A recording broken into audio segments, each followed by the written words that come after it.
من کامل دوستانی هستم با این من کامل دوستانی هستم با این پلیتیک است ملت این پلیتیک است برنامه برای نسل حسن و بعد از حسن که پشت گود نشسته است و به شما میگوید که لنگش کن.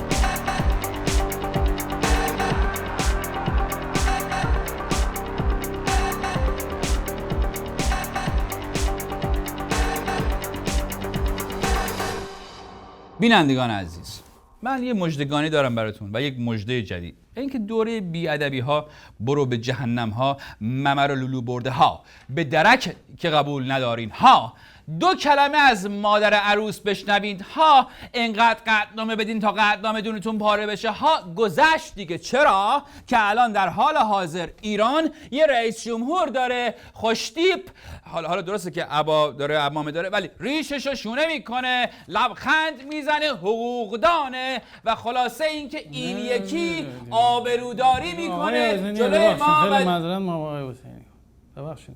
چی حال؟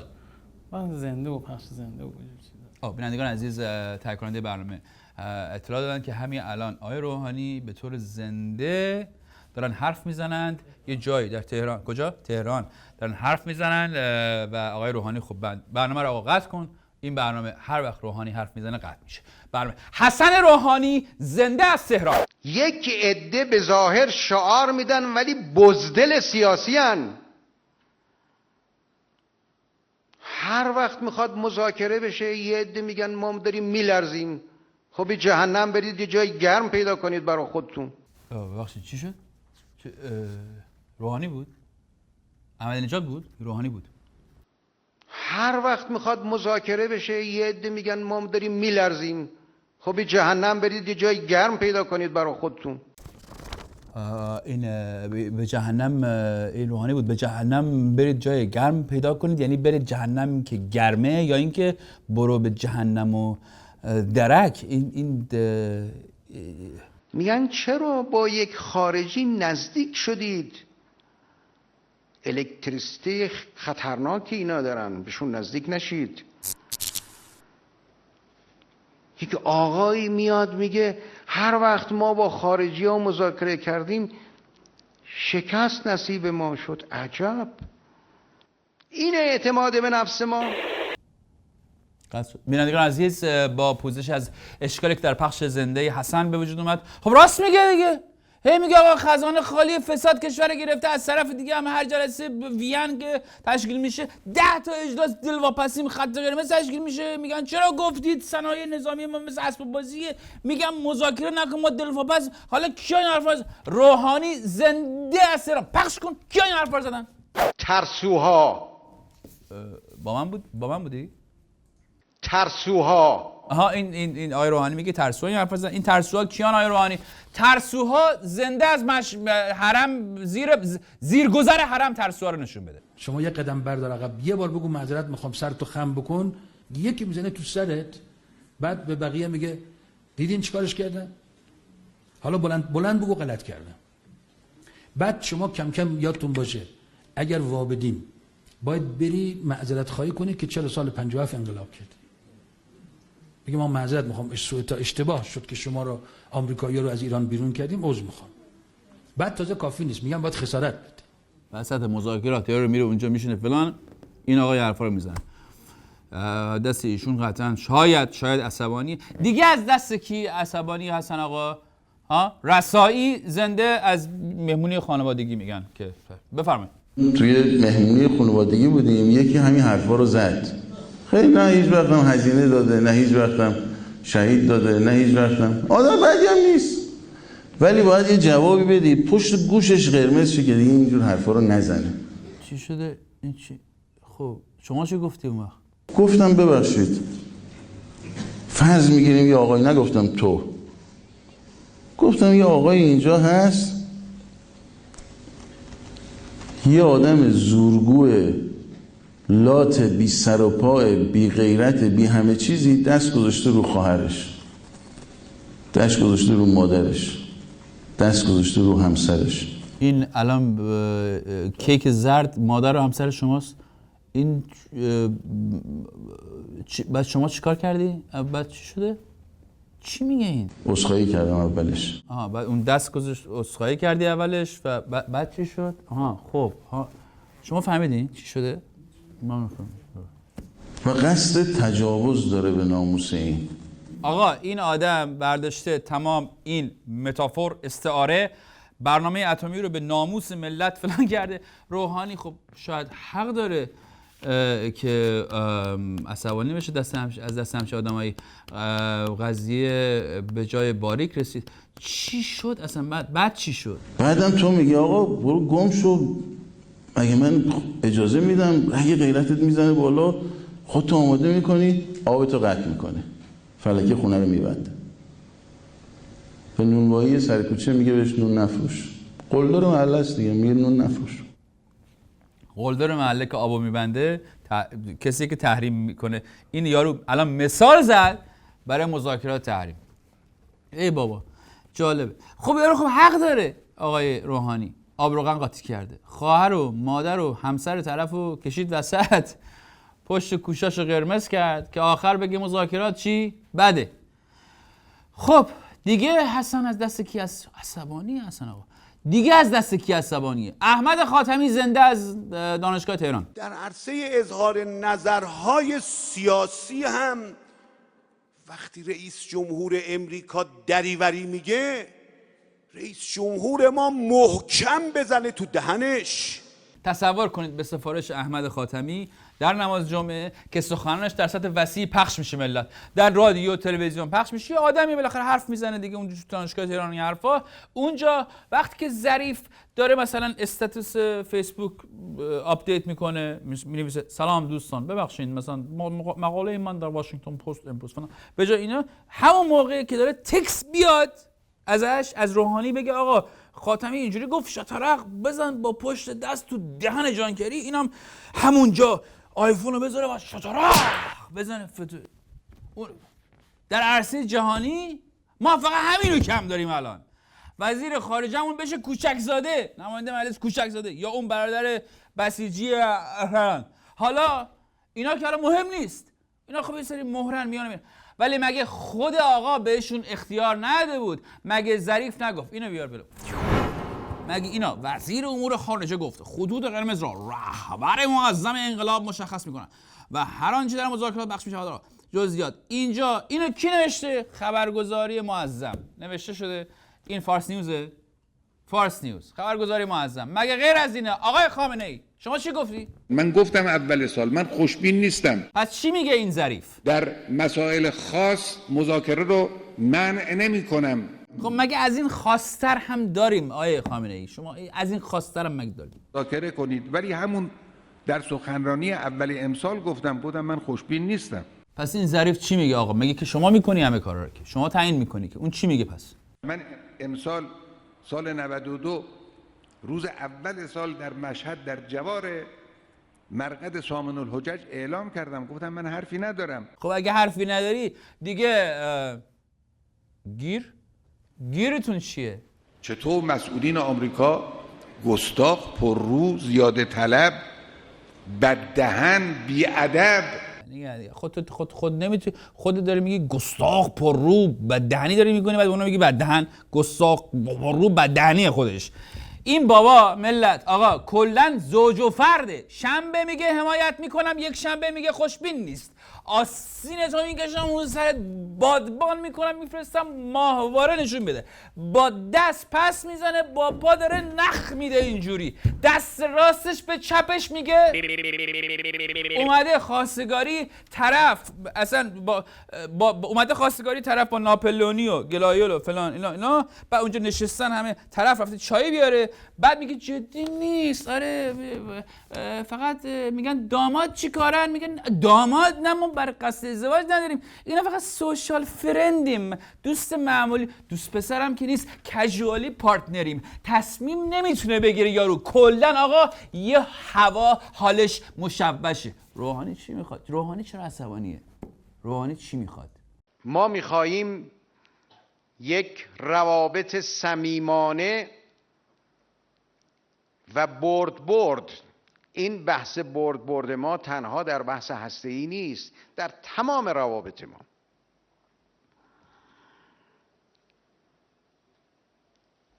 ما باید، یعنی کل بخش دیپلماسی ما باید چهره جمهوری اسلامی ایران که در سالیان گذشته به ناروا و غلط محرف و مشوش جلوه دادند و مشوه جلوه دادند، این چهره را،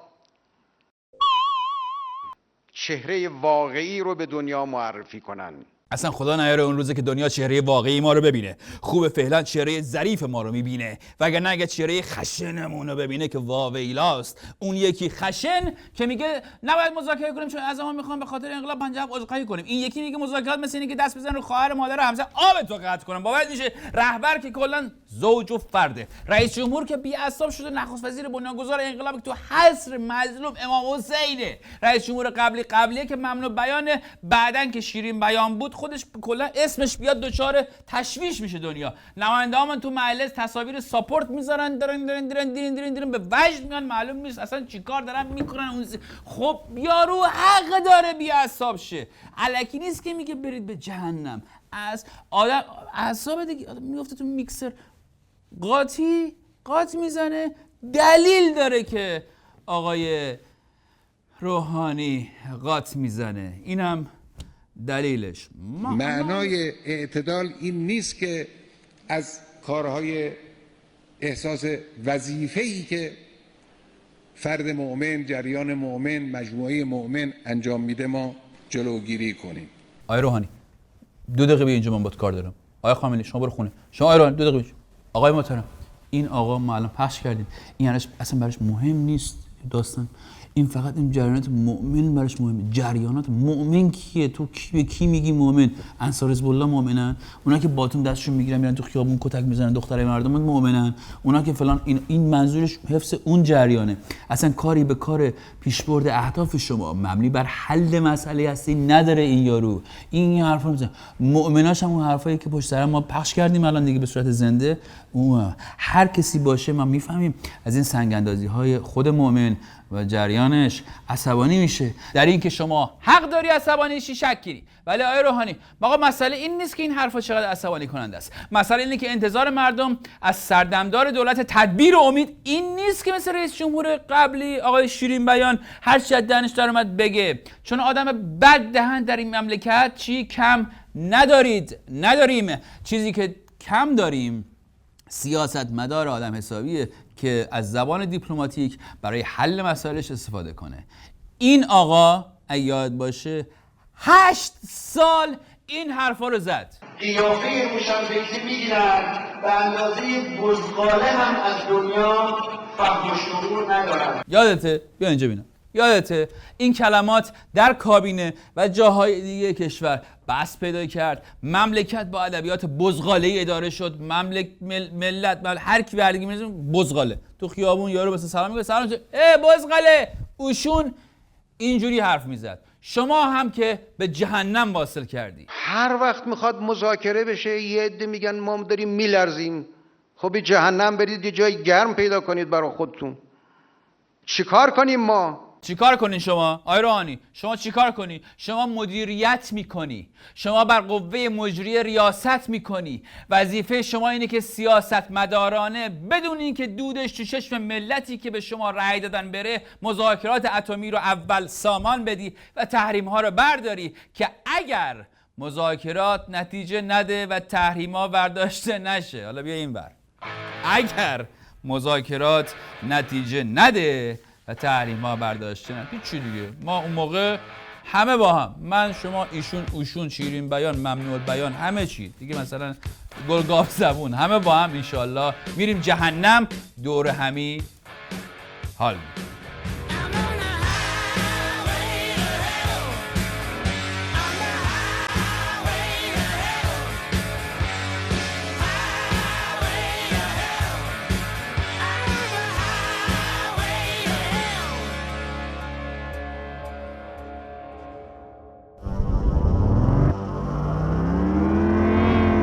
از یه طرف میگن خانواده باید کانونش گرم بشه، از طرف دیگه میگن زن شوهر باید جداگانه برن توی پارک کنسرت.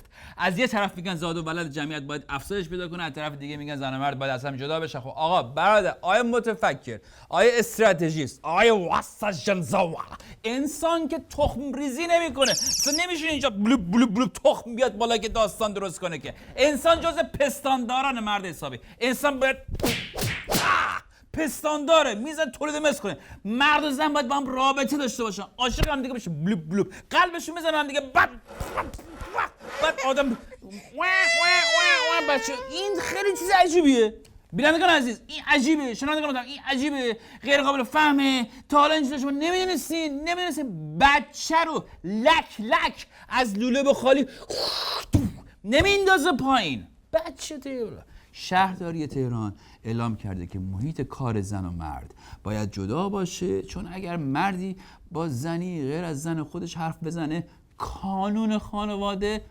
متلاشی میشه.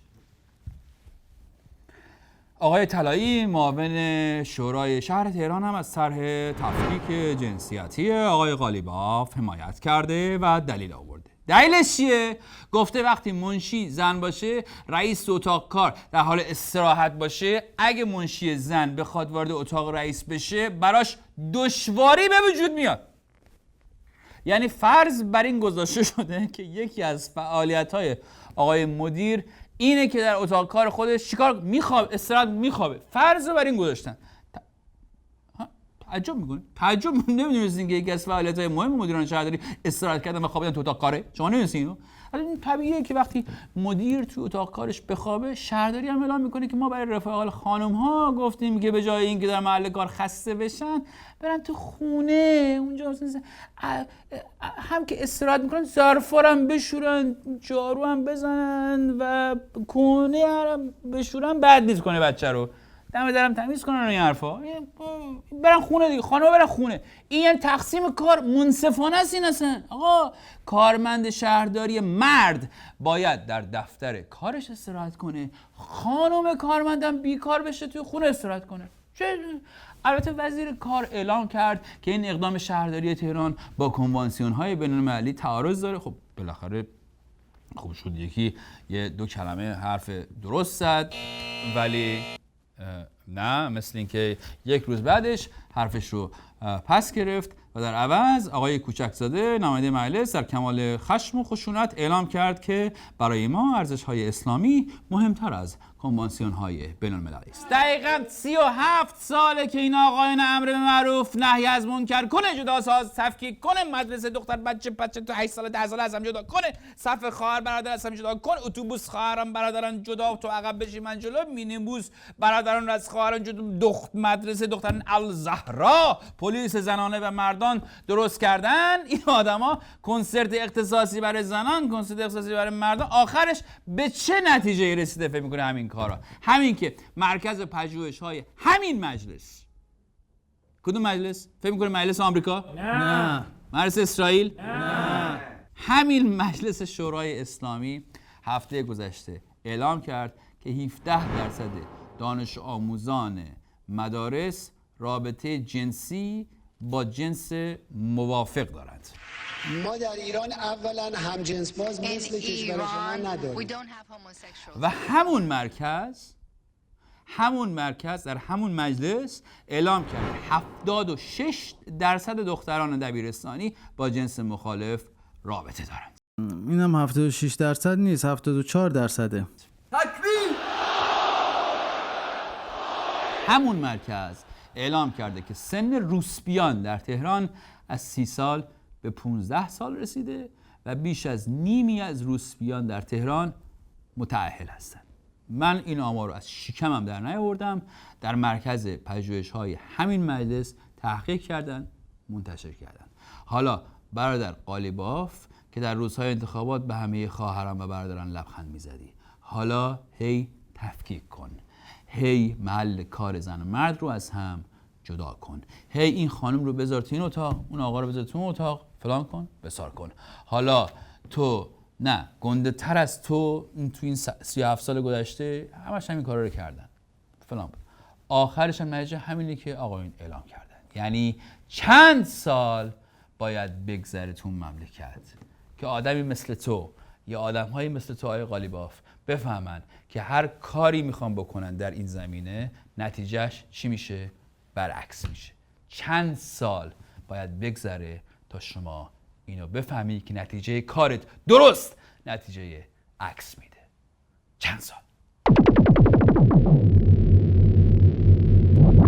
مهمان این هفته شما آقای هادی قائمی، مدیر کمپین بین‌المللی حقوق بشر در ایران است که کارنامه یک سال گذشته آقای حسن روحانی رو درباره حقوق بشر با ما بررسی میکنه.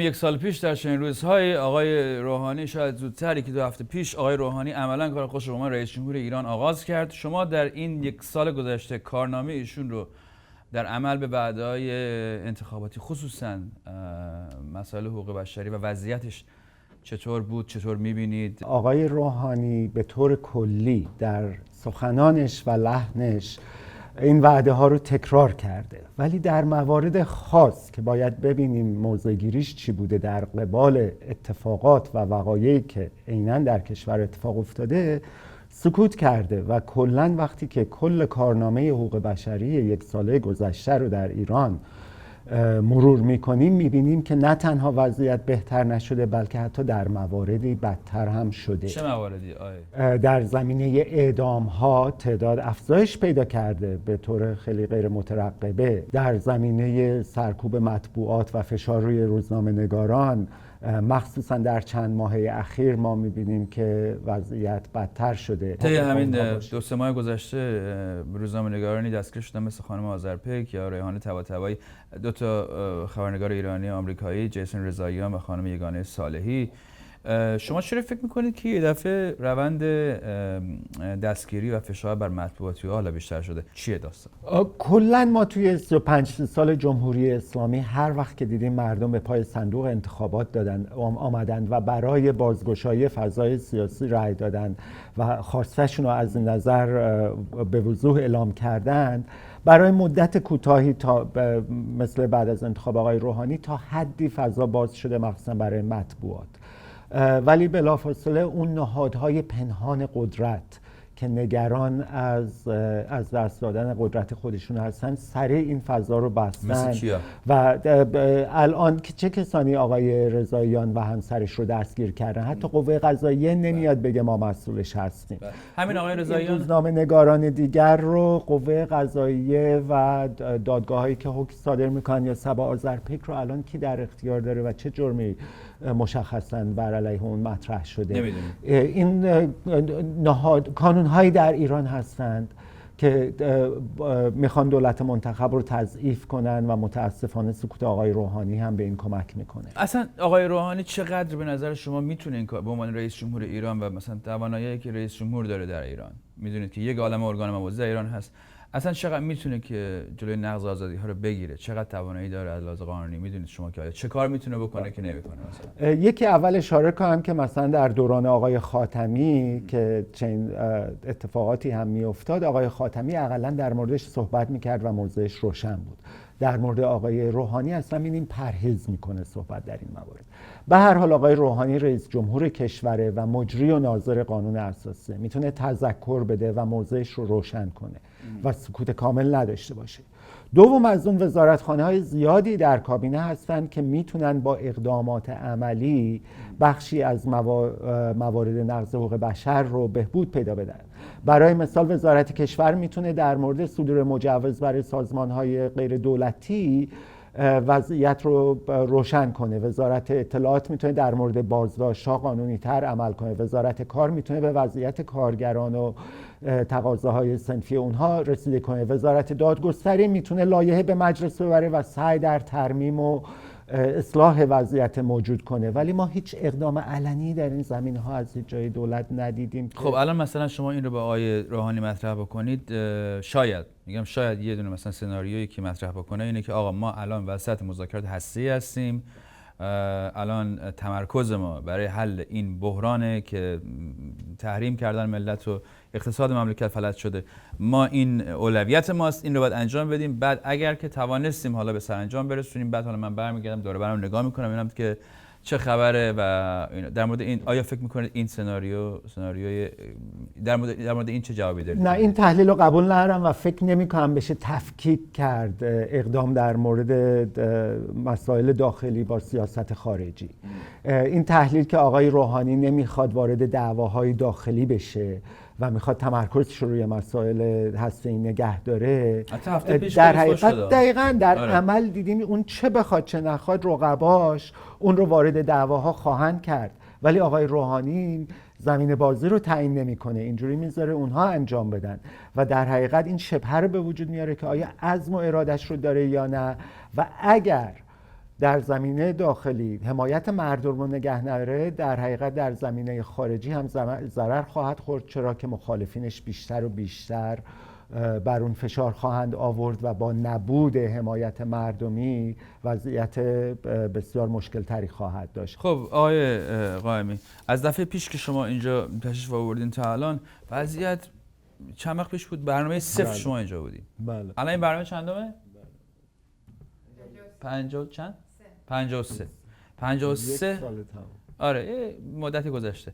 از اون موقع تا الان اگر یک نکته مثبت در زمینه حقوق بهبود وضعیت حقوق بشر در ایران شده باشه چیست؟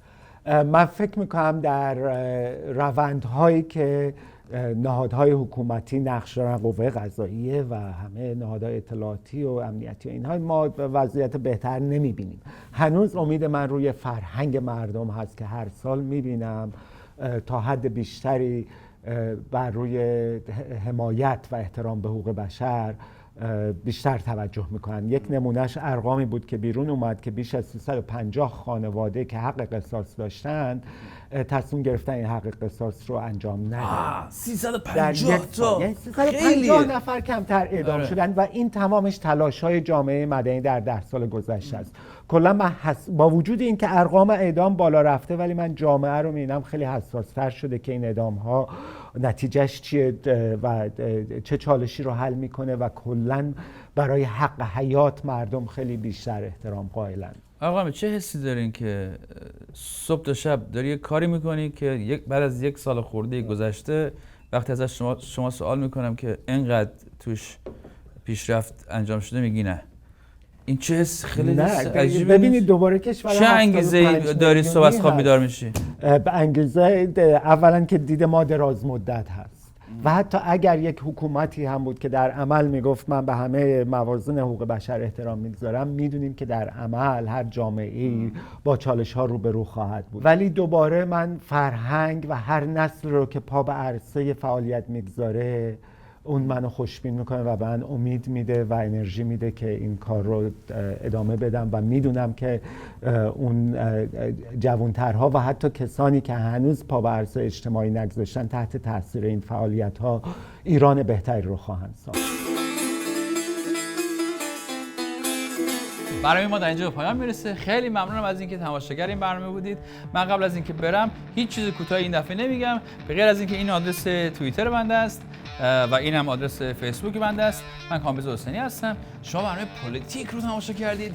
تا هفته دیگه 10 شب تهران. آقا خانم برادر ملت آها دوست عزیز، آقا هوای بغل دستی داشته باش.